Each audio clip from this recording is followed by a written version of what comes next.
Hello my dear friends, and welcome back to another video. Today we're focusing on Andor, and I want to share a few theories with you guys ahead of episode 11 on Wednesday. So I've been rewatching episode 10 and reflecting on small details, while also keeping in mind what the showrunner Tony Gilroy said over the last few days. I want to start with Luthen's speech to Filoni. In my episode breakdown the other day, I touched upon similarities between Luthen's perspective and that of Saw Gerrera, the ideas of blocking out sunshine from your mind, and when he also says that he shares his dreams with ghosts. We also discussed the visual imagery going on. The whole exchange got us questioning Luthen's backstory, and some fans have suggested that he might be a Force user. Now, while I disagree with this, I do think that perspective is worth bearing in mind, so let's put a pin in it. I'll come back to it a bit later. But more than anything with this exchange, I believe we've been asking the wrong questions. Let me break it all down. So Luthen is a passionate rebel who works in the shadows. When he met Saw Gerrera on Segra Milo, he said that he's too cowardly to put himself forward on the front lines and fight, so he orchestrates from the shadows. He works in the background on the inner circle, and now that Filoni told him about Dedra Meero, he can readjust accordingly. In essence, he gets Clea, Filoni, Vel and others to do his dirty work for him, while staying safe and hidden. When Luthen is asked about sacrifice, he goes on about the things he gave up, a peaceful life, the ability to find love, and so on. But the one thing that caught my attention and struck me as odd was when he mentions that 15 years ago, he came up with an equation for which there's only one answer. In other words, following the events of Order 66, he decided it was time to take down the Empire. Now it struck me as off because it was in that moment it occurred to me that the show hasn't told us his motivation. Why is he so invested? Why is he such a passionate and angry rebel? At least with Saw Gerrera, we can trace his motivation all the way back to when he lost his sister. We can't do that with Luthen because they haven't told us anything about who he is, what his backstory is, and why he's in this fight to begin with, and I think that's deliberate. Let's revisit the Force user theory, because Luthen mentioning the 15 years has led some fans to make the assumption he's connected in some way to the Force. Now personally, I don't think he's a Sith or a Jedi. I think he's definitely fascinated with the Force, maybe Jedi history and of course artifacts, but not a Force user himself. It's more likely, as I put forward in a different video, that he knew a Force user or was related to one who died during the Great Jedi Purge, but even if that's not the case, I think he knows something about Order 66, something the Empire tried to hide.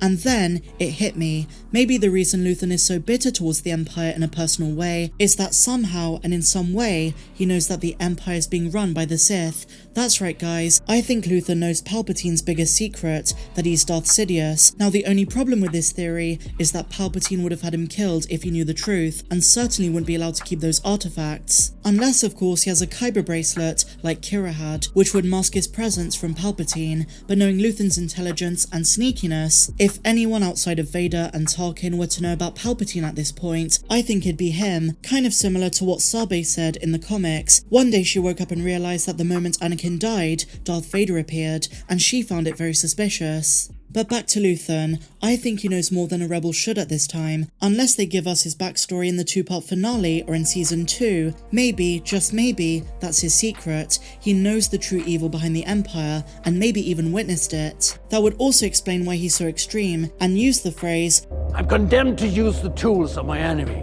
Condemned to use the tools of my enemy. He might not have just been referring to the violent military strategy like Saw, but rather literal tools of the Sith. I'm starting to think that that walking stick used on Ferrix could be a lightsaber. Even if he doesn't know how to use it, I really wouldn't be surprised. That's just my theory though. Share your thoughts and theories in the comments down below. So staying on the subject of Andor, in a new interview with Rolling Stone, Tony Gilroy teases the final line spoken in season 1 and how it, quote, brings everything together. This is what they said: with seemingly every single episode of Andor season 1, it's only gotten better. Every character gets richer, the Star Wars lore gets deeper, and the grip on your chair gets tighter as the tension mounts and mounts and mounts. That was always the plan for showrunner Tony Gilroy, and in a new interview, he looks ahead to the season finale, episode 12, not next week's episode which is episode 11, but rather the one after that, episode 12, the finale. And he teases the final line puts everything into perspective.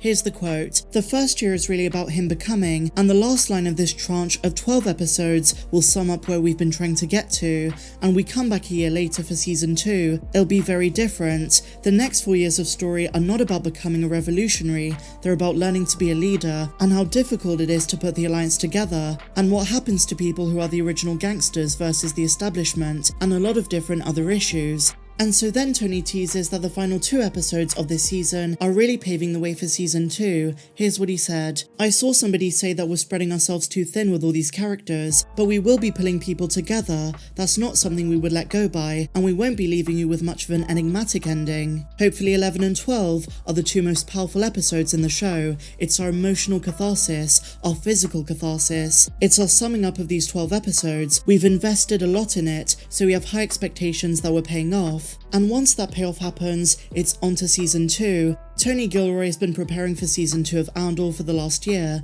and it's going to start filming in the UK by the end of this month. Previously, the showrunner stated that season 2's 12 episodes will be broken up into 4 3-episode arcs, each separated by a year, leading right up to the start of Rogue One. And now he explains how he's going to use that unorthodox narrative to enrich the previous season. He says, I'm carrying forward something like 30 characters, so what becomes interesting is now we can play the negative space. When you jump a year, what's happened in between? You know the people, you know what their trajectory was, it's energizing. He also teases that the next 700 pages, which is season 2, are going to include some new characters as well. He says there'll be all kinds of things, but just as granular as they ever were. And really the second half is all about what does time do to these people. People grow up, people get tired, and they betray each other. And people change their minds too. People get weak, and some people get crazy. So once again from Gilroy, a concise and invigorating tease for things to come, and with these next 2 episodes, they sound like they're going to be really fast paced as they get us up to speed and ready for season 2. I'm so excited. And so finally, my dear friends, today we also got Grogu and the Dustbunnies, the Studio Ghibli project which they've been teasing for the last few days. It was a 3-minute short, really cute, a hand-drawn style anime, and in my opinion, it was a tease for bigger collaborations between the studios. Fingers crossed Studio Ghibli is involved in Vision Season 2. The music in the shorts was a remix version of Ludwig Göransson's Open the Door from The Mandalorian Chapter 16, and the short also commemorates 3 years since The Mandalorian first began. Now over the last 2 days I've been covering all of the Mando news, and we have had quite a bit of it, so go check out those videos if you've not done so, but otherwise my dear friends, let me know your thoughts in the comments down below. If you enjoyed this video, please be sure to give me a big fat thumbs up, subscribe if you're new, hit the bell for notifications, and I'll see you in the next video. May the Force be with you always.